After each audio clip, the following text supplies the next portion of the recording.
현재 동남아시아를 중심으로 또 한국 땅도 마찬가지지만 전 세계적으로 가장 심각한 악이 우상 숭배입니다. 유형의 우상, 무형의 우상이죠. 우상은 딴 거 아니에요. 하나님을 대체하고 대신하는 모든 것들이 우상입니다. 그런 의미에서 미국도 별반 다를 바 없고 영국은 이미 무슬림화 된 지 이제 꽤 오래고 전 세계가 점점점 창조주 하나님에게서 멀어져 가기 시작합니다. 이것은 인류의 깊은 뿌리예요. 지난주에도 말씀을 드렸던 바와 같이 하나님은 그 우상을 제거하기 위해서 오므리 왕조와 아합을 제거하기 위해서 이스라엘 땅에 우상을 드러내기 위해서 북이스라엘 예후라는 인물을 기름 붓습니다. 그리고 그를 사용하시죠. 해서 예후에 반복되고 거듭되는 술수와 계략과 거짓의 수단을 통해서 하나씩 우상 숭배자들을 이 땅에서 하나님의 백성들 가운데에서 뽑아내고 제거해 나가기 시작합니다. 악인도 악한 날에 용도가 다 있다고요.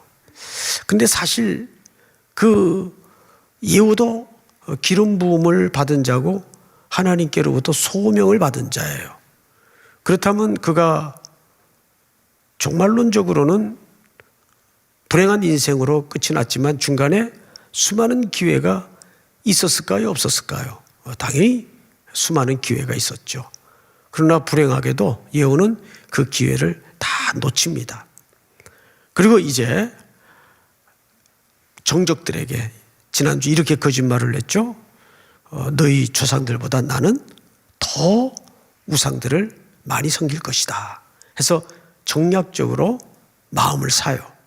그리고는 바알 신전으로 모든 고관대작들을 불러들입니다. 자, 오늘 그 다음 얘기예요. 25절을 볼까요?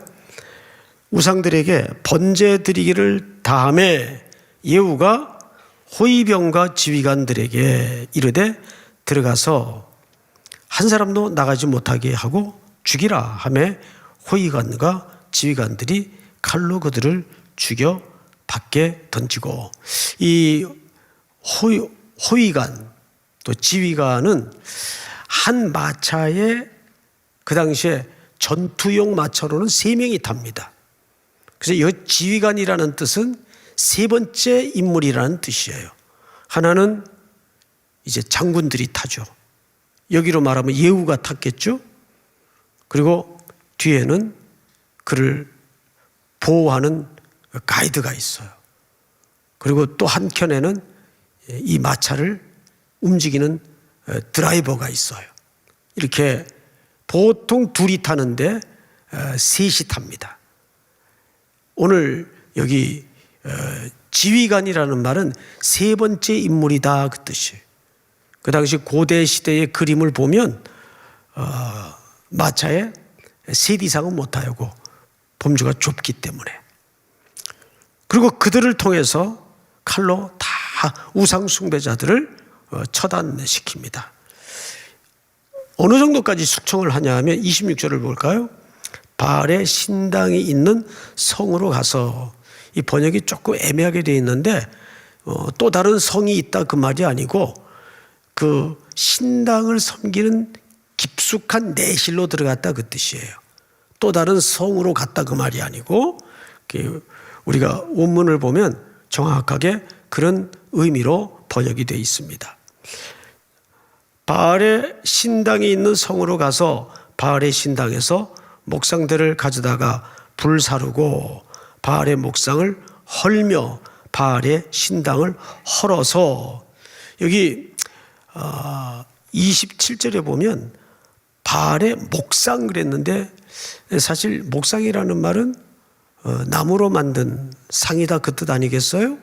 근데 26절은 목상이 맞아요.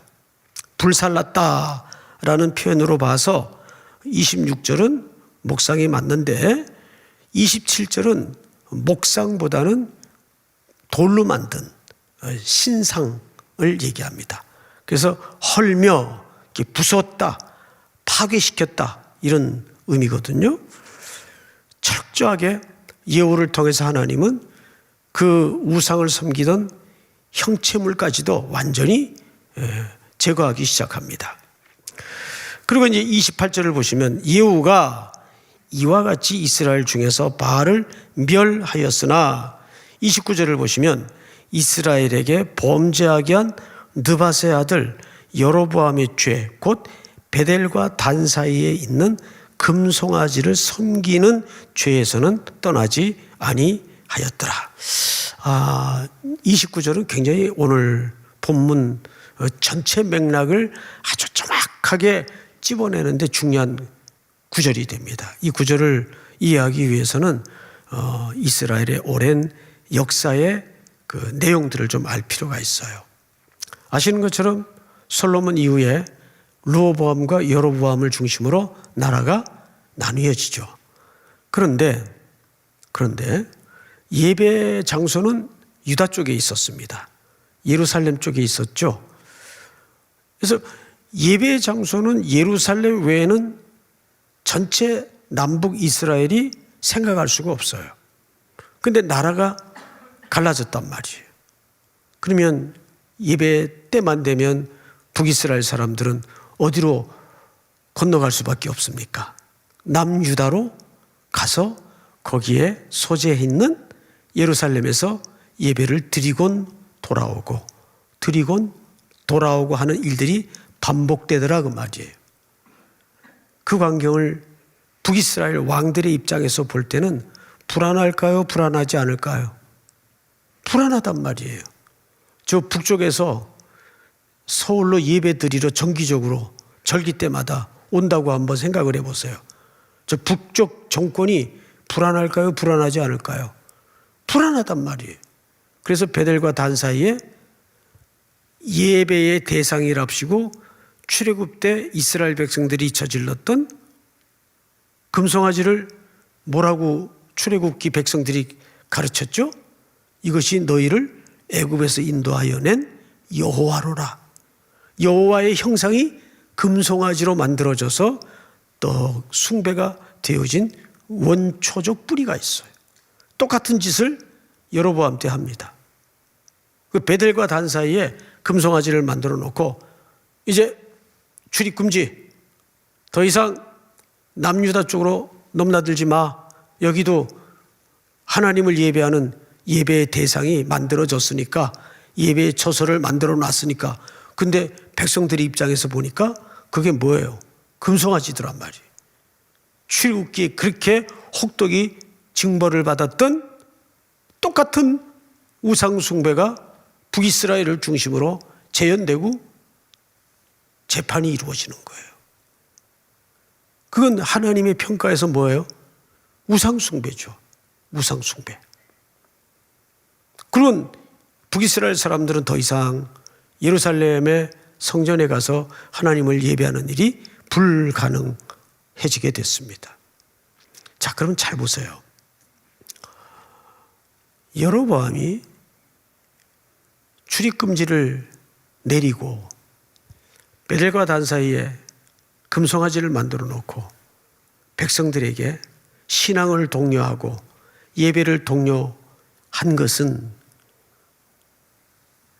종교적인 문제일까요? 정치적인 문제일까요? 예? 정치적인 문제죠. 정치적인 문제죠. 누굴 섬기든 별로 관심이 없어요. 북이스라엘 왕들은. 자, 이것이 정치적인 문제라는데 기막힘이 있어요. 그 정치적인 문제의 핵심은 뭡니까? 자기들의 권자의 안위입니다. 이해가 돼요, 여러분? 근데 그 여로보암이 답습했던 죄를 누가 지금 똑같이 답습하고 있어요? 지금 북이스라엘의 바알 숭배를 처단하고 있는 예후가 그 죄를 따르고 있어요. 그걸 지적하는 거예요. 그래서 29절을 다시 보세요. 이스라엘에게 범죄하게 한 느밧의 아들 여로보암의 죄, 곧 베델과 단에 있는 금송아지를 섬기는 죄에서는 떠나지 아니하였더라. 누가? 예후가. 예후 지금 뭐 했던 사람이죠? 칼을 뽑아들어서 군대를 동원해 바알의 우상들을 깨부수고 헐고 바알의 우상 숭배자들을 무섭게 피해 숙청을 벌였던 사람이에요. 그럼 이 사람의 이 개혁처럼 보이는 것은 결국 그 속내를 들어가 보면 공익을 위한 겁니까? 자기 이속을 위한 겁니까? 결국은 자기 이속을 위한 거예요. 자기 의를 위한 거예요. 그리고 성경은 그 예후의 행동을 어떻게 냉정하게 평가하는가를 잘 들여다보세요. 30절. 하나님의 평가입니다.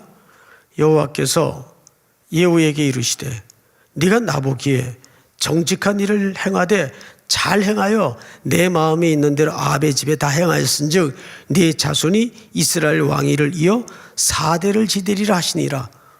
이 4대를 지내도록 제한적이나마 하나님께서 시간을 준 것은 동시에 뭘 준 거예요? 기회를 준 거죠. 사실은 내가 아합을 숙청하고 아합의 집안의 우상 숭배를 걷어내고 그거 참 잘했다. 그런데 우리 개역개정의 번역이 잘 됐어요. 31절에 뭘로 시작이 돼요? 그러나 예후가 전심으로 이스라엘 하나님 여호와의 율법을 지켜 행하지 아니하며 여로보암이 이스라엘에게 범하게 한 그 죄에서 떠나지 아니하였더라. 무슨 얘기입니까? 여전히 베델과 단 사이에 그 여로보암이 개인의 권위의 안위를 위해서 만들어 놨던, 그리고 예루살렘 행을 차단시켰던 그 정략적이고 정치적인 입장에서 백성들을 우상 숭배의 길로 빠뜨리게 한 금송아지 숭배를 누구도 지금 답습하고 있다는 거죠. 예, 예후도 답습하고 있더라 그 말이에요. 그 얘기예요 지금. 그러나 예후가 전심으로, 여러분 신앙이라는 것은 99대 1이 아니에요. 전심이어야 돼요. 적당한 헌신은 헌신이 아니죠. 참된 헌신은 전심으로 하는 거예요. 믿습니까? 우리의 모든 신앙행위가 똑같아요. 예수님이 마태복음에서 이런 예를 하나 들어요. 제자가 스승보다 낫지 못하며 종이 주인보다 낫지 못하다. 기억나시죠? 마태복음 중반쯤에 이 기록이 있어요. 예수님이 그 얘기 왜 하셨는지 아세요? 제자들이 지금 예수님을 어디든지 끝까지 따라가겠다고 나서니까 예수님이 하신 말씀이에요. 그럼 유대 사회에서 따른다는 게, 제자가 스승을 따른다는 게 뭔지를 알아야 돼요. 제자들이 스승을 따른다는 것은 두 가지 의미. 제자들이 최고의 영광이 뭔지 아세요? 스승처럼 되는 거예요. 그게 제자들의 최고의 영광이 당시에. 그리고 동시에 그 제자들은 그 스승의 종으로서 삶을 살 각오가 돼 있어야 돼요. 이게 유대 관습 속에 스승과 제자의 혹독하고도 지독한 관계예요. 그래서 주인과 종의 관계를 유비시켜 설명을 하고자 했던 겁니다. 근데 우리 가끔 스스로 이렇게 묻고 대답 못할 때가 많죠. 내가 예수님을 구주로 고백도 해요. 분명히 그 고백은 틀림없어요. 그리고 그분을 평생 따르겠다고 헌신도 하고 각오도 해요. 그런데 정말 어떤 힘겨운 삶, 힘겨운 생활의 현장을 우리가 목격할 때면 저 선교지 다니다가 너무너무 고생하는 선교사님들의 그 가혹한 삶을 목격하면 저도 그럴 때가 있어요. 저렇게까지 해야 되나 싶을 때가 있어요, 진짜. 예? 꼭 이렇게까지 해야 되나? 근데 성경은 그거하고 없으면 진짜 제자가 아니라고 얘기하는 거예요. 그럼 거기서 어떤 방법론적인 따름을 요구하는 걸까요? 아니에요. 전심이 담아져 있는가? 저는 이 전심이 신앙생활의 매우 중요한 핵심이라고 봐요. 나는 정말 하나님을 향해서 그것이 하나님 입장에서는 부족해 보일지라도 나는 그분께 전심을 향하고 있는가? 여러분 어떻습니까? 비대면이다 보니까는 뭐 감추기도 쉽고 드러나지 않고 잘. 그래서 내가 이 비대면 상황 속에서도 전심을 다해 신앙생활을 살아낸다는 것은 더 어려운 때예요. 그런데 청년들이 참 놀라운 것은 청년의 강점이 뭐냐 하면 전심을 담아낼 줄 알아요. 계산 별로 안 해요. 그게 참 놀라운 것이고 재밌어요. 우리 3일의 형제자매들은 또 우리 대만의 형제자매들은 모든 신앙의 영역에서 진심이 중요한 게 아니에요.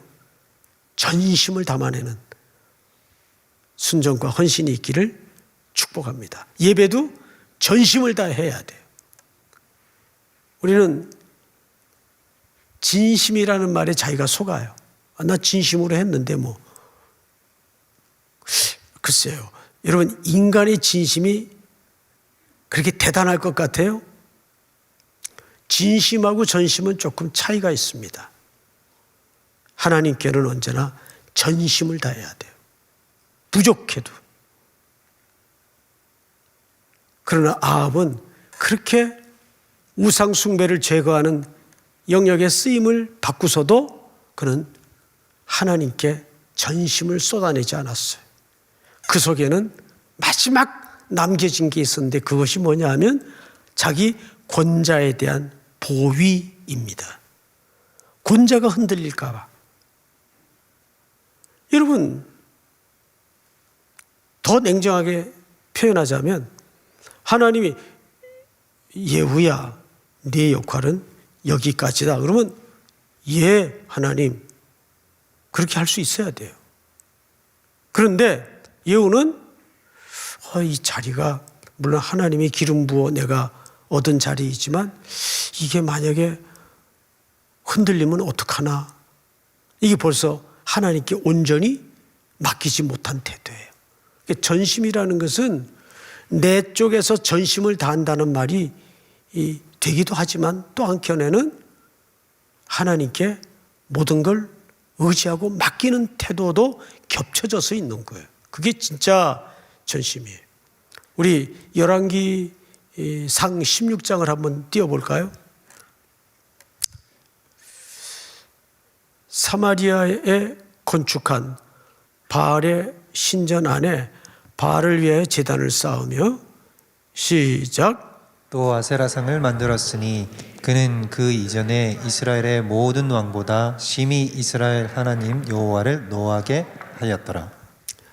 그 시대에 베델 사람 히엘이 여리고를 건축하였는데 그가 그 터를 쌓을 때 누가 죽었어요? 맏아들 아비람을 잃었고 그 성문을 세울 때에 그러니까 건축 시작할 때 맏아들 잃었고 성문을 세운다는 것은 건축이 이제 끝나는 시간이에요. 끝날 때 누굴 잃어요? 막내 아들 스굽을 잃었으니 여호와께서 눈의 아들 여호수아를 통하여 하신 말씀과 같이 되었더라. 여러분 이 이야기는 여호수아서 6장에 이미 예고되었던 경고였죠. 볼까요? 한번 원본을 뭐라고 그랬나? 여호수아서 6장을 한번 보십시다. 26절. 제가 안 드렸군요. 직접 찾아보십시다. 제가 이제 머릿속에 생각하면 제가 준 줄 알아요, 다. 자, 여호수아서 6장 한번 찾아보십시다. 멀지 않으니까 6장. 자, 열어보세요. 26절. 우리 한번 같이 가볼까요? 26절 한 절 시작. 여호수아가 그때에 맹세하여 이르되 누구든지 일어나서 이 여리고 성을 건축하는 자는 여호와 앞에서 저주를 받을 것이라. 그 기초를 쌓을 때에 그의 맏아들을 잃을 것이요 그 문을 세울 때에 그의 막내 아들을 잃으리라 하였더라. 여호와께서 여호수아와 함께 하시니 여호수아의 소문이 그 온 땅에 퍼지니라. 여리고 성을 함락하고 나서 여리고 성이 무너진 다음에 하나님이 후대에 오고 오는 역사 속에 이스라엘 자손들에게 경고를 하기 위해서 주신 명령이에요. 누구든지 이 무너진 성을 기초를 놓는 사람, 그리고 그 성을 완성하는 사람, 아들을 잃을 것이다. 정확하게 말씀을 하셨는데 세월이 지나고 지금 오므리 왕조에 들어서서 히엘이라는 사람이 오늘 본문이죠. 자, 다시 이제 오늘 본문 가서 한 번만 더 눈으로 확인을 하십시다. 10장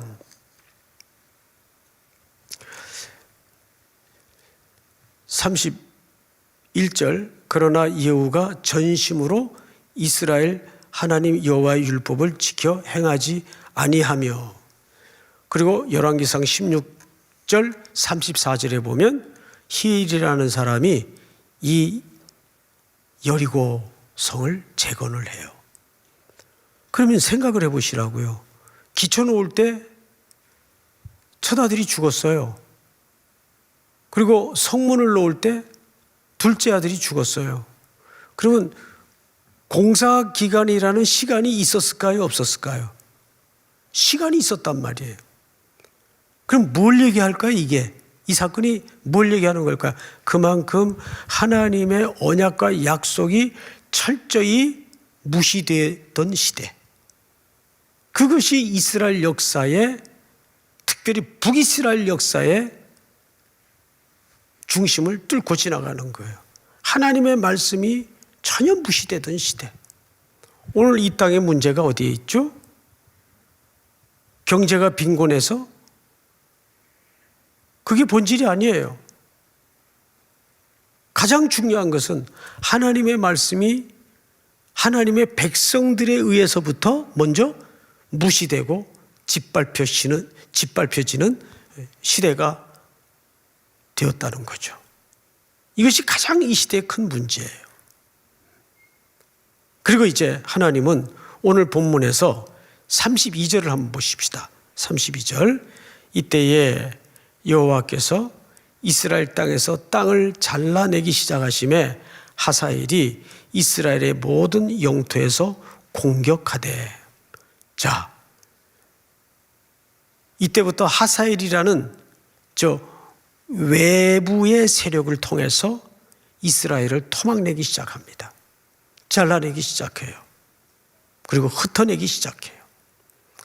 결국 그러다가 세력이, 국가라는 조직 기반이 거의 와해가 되면서 아수르의 침공에, 바벨론의 침공에 손 한번 못 써보고 맥없이 무너지고 다 포로로 끌려가게 되죠. 그리고 이 땅은 텅 빈 진공 상태와 같은 땅이 되면서 율법을 무시하고 안식일을 지키지 않았던 이스라엘 땅이 자동 안식이 지켜지는 슬픈 광경이 70년 동안 이 땅을 뒤덮습니다. 하나님의 말씀은 순종하지 않을 때는 가혹한 방법으로라도 그 말씀이 어떻게 준행되는가를 역사 속에 실증을 보여주시는 거예요. 포로로 다 끌려갔는데 그 땅에 농사를 누가 짓습니까? 지을 사람이 없으니까 땅은 저절로 안식을 하게 되죠.